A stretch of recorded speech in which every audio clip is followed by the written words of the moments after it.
You know that feeling when your practice systems work, but only because you're holding every single thing together? Today, we're talking about systems.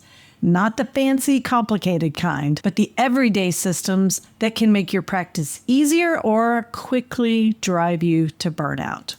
If you want 2026 to feel calmer than 2025, this is where we start.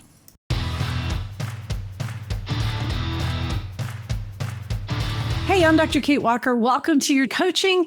We start with a little spiel, which is what I'm going to do right now. And I had to wear my Texas shirts. Big week here in Texas. You know. So what we're going to get going on today in the Step It Up membership, we're going to be talking about getting our practices ready for Q1. And so talking about systems today to get ready for 2026. And I wanted to, I started fleshing this out and I thought, you know what, I'm going to start really, really basic with what is a system. And a system is just basically anything you do. I mean, like you get up in the morning, you've got a system. You're going to take care of business. You're going to brush your teeth. You're going to wash your face. You're going to go do the things. That's a system. You have a system for paying bills. You have a system for getting a babysitter before you go on a date night with your partner.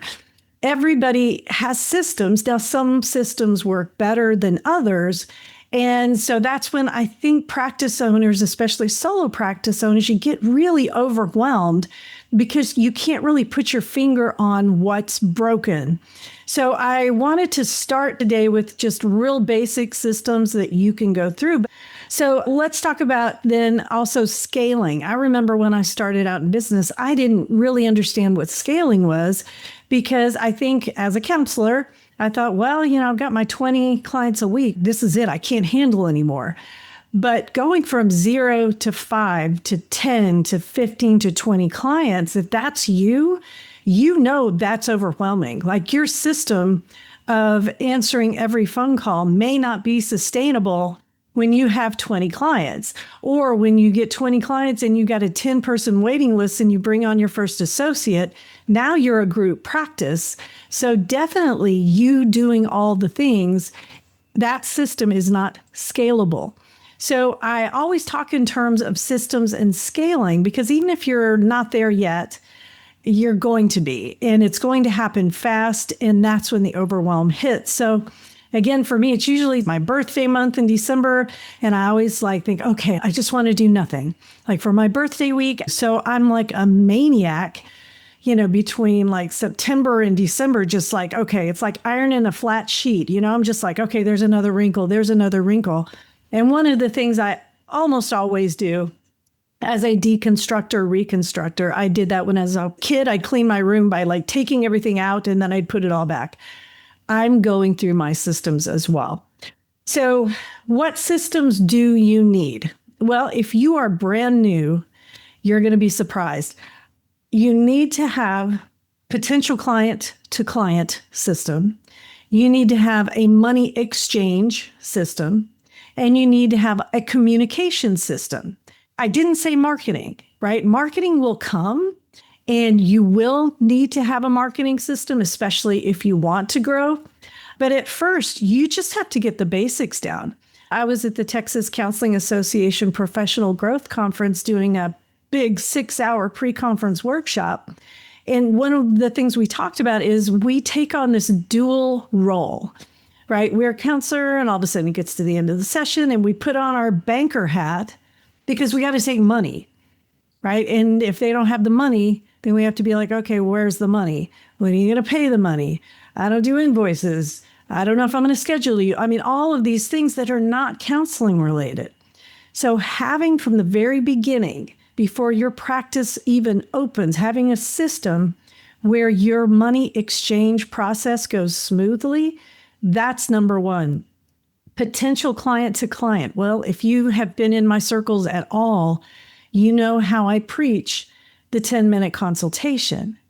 The 10-minute consultation is a literal 10-minute consultation with a potential client that helps them understand what you have to offer so they can decide if they want to become your actual client or a raving fan of your practice. There's no in between. That 10-minute consultation will convert them into a client or into a raving fan. So you've got that system right now. If you're Step It Up member, you have it in your profile. But it starts before that. I cannot tell you how many times I look at a website or I do an audit for somebody and I look at that first page. It's beautiful. The colors are beautiful. The about me is perfect. You've got your calls to action. You're talking about the client, not yourself. And then I see a phone number and an email and a contact form. And you're telling me you take texting. And, I get that because we're like, well, if I have a bigger net, I'm going to catch more fish.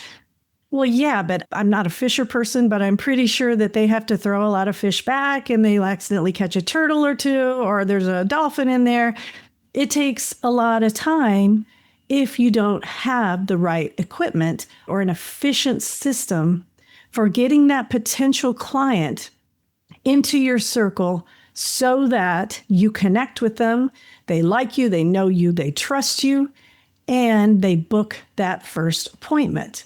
So remember, our key performance indicators are contacts, right? That's how many phone calls, how many text messages, how many emails, initial contacts, right? Just very, very raw data. Our second KPI is always going to be connections, right? You got the contact, but how long did it take you to connect with them? Did it take 4 rounds of email tag? Did it take 4 rounds of voicemail tag? Then our third KPI is booked first appointment. Like they made the appointment, you got the info, you sent them the paperwork.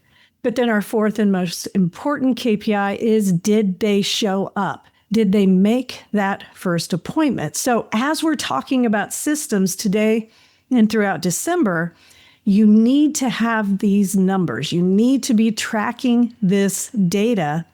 Otherwise, you don't know if anything works. I'm reading a book right now called Measuring What Matters, or Measure What Matters. And so many of us, we're very, very busy. We're very busy making TikTok dances, or we're very, very busy, designing flyers in Canva that we're going to take to doctors' offices. We're so busy, but is it really moving the needle on those 4 KPIs? So we're going to be very, very cognizant of which things work, which things don't work. And then I'm going to challenge you on December 16th to cut the things that don't work. And when I say don't work, our clients say, well, what you told me doesn't work. Well, maybe it's causing conflict, which they actually need to start doing, right? So it's not that it didn't work, it's just that it's uncomfortable. So I want to challenge you to start thinking about the things that you're just doing out of habit, or because, you're an introvert, or because you're not a tech person, and challenge yourself to develop a system that actually moves the needle on those 4 KPIs. That's how we're going to define if it's working.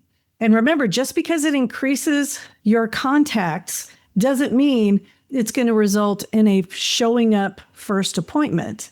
That's really, really important to understand. And that's why we'll talk about sticky versus shiny marketing, right? Shiny means, you got 14 million views. You had 14 million people come to your website because it was just so freaking awesome, but you only had 5 of those people actually click, or you only had 4 of those people actually fill out the form and send the email, right? So just because you have a ton of visibility or super shiny doesn't mean they're sticking with you long enough to convert into an actual client. So potential client to client. I want you to think about, and we can talk about this in a second, what it takes. Let's say I'm a potential client, for me to find you, contact you, connect with you, book with you, and then either press the button for my camera to come on or find your office, park, make my way through your office to your door, and enter to receive a counseling session. I mean, I have seen some offices that are like mazes and no front office staff. And you may, I've heard people say, well, I give them a map. I'm like, okay, they were pissed off before they made the appointment. Think how they're going to be by the time they actually get to your office. especially couples. Oof. So potential client to client, what is the system that you have right now? And I want you to think like a client. And which system do you enjoy? Right? Do you enjoy 15 voicemails in your inbox at the end of every day after you've had a wonderful day? You're patting yourself on the back because the sessions were so good. And then you're like, holy moly, I've got 25 missed calls and 10 voicemails. And you kind of know in the back of your head, these folks, they've already moved on to the people that they can actually connect with. But you know you have to return every single one, and you can't engage with your family or eat your dinner or go on your walk until you get these phone calls returned. Does that make you feel good? You can already tell how I feel. I hate voicemail. I'm going to tell you right now, I'll be honest with you.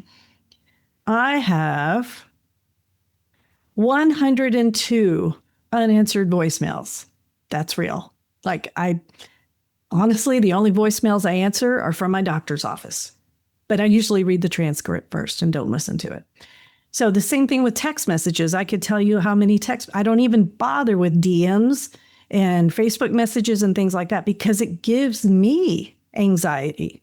So for my potential clients, there is only one way to contact me. Now that brings us to communication though, because that's marketing in a way, right? It's a system to get potential clients, turn them into actual clients, and make sure it's easy. What it's called reducing friction. We want to reduce the friction. But there has to be a means of actual communication. This is just your regular client. You've got your caseload.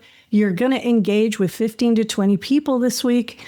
And there needs to be some kind of a communication system, right? So think appointment reminder, think appointment confirmation, think appointment, hey, you missed it, and now I'm going to charge you for your no-show. Or, hey, you're brand new, and I need you to fill out this paperwork. That's just regular communication. That communication has to be HIPAA compliant because it's storing that protected health information, which is your client's name and email address. Now, again, I'm going to tell you what you kind of know what stresses me out. I don't like texts. I don't like emails. And I found out early on, I didn't really care if my client was running late. I mean, and I told them that. This isn't a surprise to my client. I would say, look, if you're running late, you're running late. I'll be at the window, the camera for 15 minutes. Or if I was still in an office, I'm like, I'm going to be here all day. If you get here with 10 minutes left, you can have a 10-minute session. I can prorate it and, we'll see you next time. But to have my phone going off or my Apple Watch going off, somebody saying, I'm running late. Okay, what am I going to do? That doesn't do anything for me. So I nixed it. I got rid of that communication. And I went on and on and on with that. I only use my systems scheduling software. So now we're talking about these kind of robust software purchases you can make. Full slate. There's a HIPAA compliant version. Takes care of all of that existing client communication. We make the appointment, it sends a confirmation. A couple of days before, it sends a reminder. One day before, it sends a text message. I can even set it up so that after 3 months from their last appointment, it can send them a list of resources. Hey, we notice you haven't come in for your last, you haven't been in for a few months. We hope you're doing great. Here's some resources. We can program it so that after a year, it can send an email that says, hey, we haven't seen you in a year. We know that you're doing great. And we just wanted to remind you, because you and I, we understand the anniversary effect. We understand that when our clients come to see us at a particular time of year, that they may be experiencing that issue again the following year. And for those of us who have practices that aren't our name, they may say, oh my gosh, what was the name of that counselor? I remember the name, but I can't remember their last name or their first name. Poll your friends, ask your friends who've been to therapy in the past. Say, do you remember your therapist's name? I bet half of them don't. So the ability for your system to send a follow-up email, and, with my system after 12 months, I don't think we can program it to send any more after 12 months. But when they come back in, the cycle starts over. So they have a few sessions, the system picks it up. 3 months later, they send them this. A year later, they send them that. So the clients know that I'm going to be actively reaching out to see how they're doing. Now, I don't call that marketing. I call that care. But I guess you could think of it as marketing as well. So we've got potential client to client. What's your system? We've got just communication. How are you communicating with your client so that it's HIPAA compliant, it's ethical, and it doesn't drive you crazy? And I know you guys, some of you are just really, you don't want to be the one that misses their call, right? And I get that. I want to validate that. But I would just challenge you to take a look at these systems that may be driving you crazy. Finally is the money exchange. If today is your first day seeing your very first client and they show up, you're going to have a banker hat. You're going to have put on your banker hat and receive money. This is not the time to be thinking, oh my gosh, did I set up my DBA? Do I have my business bank account? Am I separating my funds? Oh no, they gave me cash and I need to buy groceries on the way home. What am I going to do? That should all have been worked out before. And if you're a Step It Up member, you have all those resources. There's a course called Badass Basics. Jump in there. You can cherry pick what you want to look at. But we talk about setting up your business so you have a separate account. So when it's time to take that money, in that moment, you know where it's going. You know that it's going into a place where it's going to be accounted for as a business income, not an expense, an income. And it won't get mixed with your personal money. So you're pulling your hair out at the end of the year when you're trying to find all your write-offs and all your income. But the actual mechanics of, are you going to hand them your phone and you're going to tap and then it's going to be on Venmo and you're not sure if you set your Venmo to private? Or are you going to use something like Ivy Pay, Ivy like the plant, not the needle? And with that, it's very seamless. The client gets a text, they enter their own credit card information, and you don't have to worry about it.